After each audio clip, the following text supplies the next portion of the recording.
dans le temps que je commençais l'école à Pointe-Saint-Charles, j'avais 7 ans. J'ai vu beaucoup de violence, j'ai vécu de la violence énormément, de l'inceste. Moi, je l'ai vécu dans ma famille. Et quand j'allais à l'école, je me disais, je voyais de la violence sur la rue, je voyais de la violence chez moi. J'en voyais à l'école. Okay. J'étais pas capable de tolérer ça. Fait que je me suis monté avec 2-3 amis, la défense des jeunes.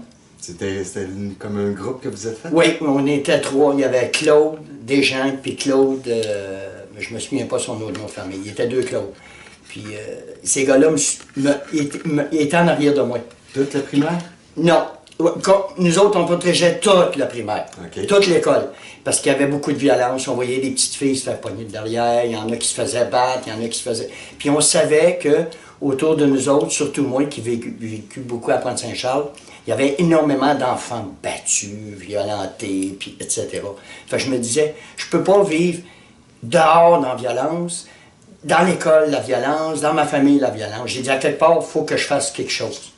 Fait que j'ai commencé à défendre des jeunes à l'école. Okay. J'ai mangé la banane, j'ai mangé la strap, j'ai mangé des coups de règle par rapport à ça.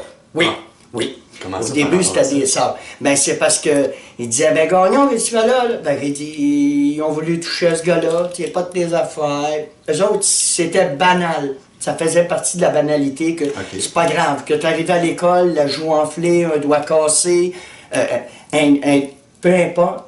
C'était normal, les professeurs disaient « Ah, t'as pas écouté tes parents. » Puis quand c'était l'inverse, t'arrivais à l'école, « Ah, tes doigts enflés, t'as pas écouté l'école. » C'était régulier. Okay. Puis c'était courant, qui se parlait pas.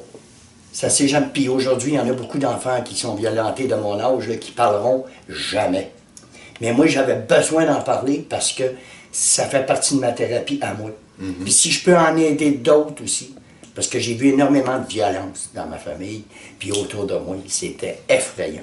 Votre groupe, là, avec les 2 Claude, aviez-vous un nom comme d'équipe? Non, on était les défenseurs de l'école, point à la ligne. Et on m'appelait le leader, puis j'étais fier de ça.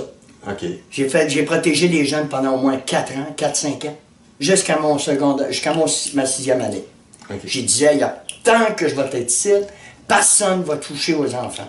J'ai doublé ma 5e, ma 6e, tellement que c'était une fierté de protéger les jeunes. Je me disais, au moins, s'ils viennent à l'école, ils sont protégés. Ils savent, Gagnon, il est là. Gagnon, il est là, c'est le chum.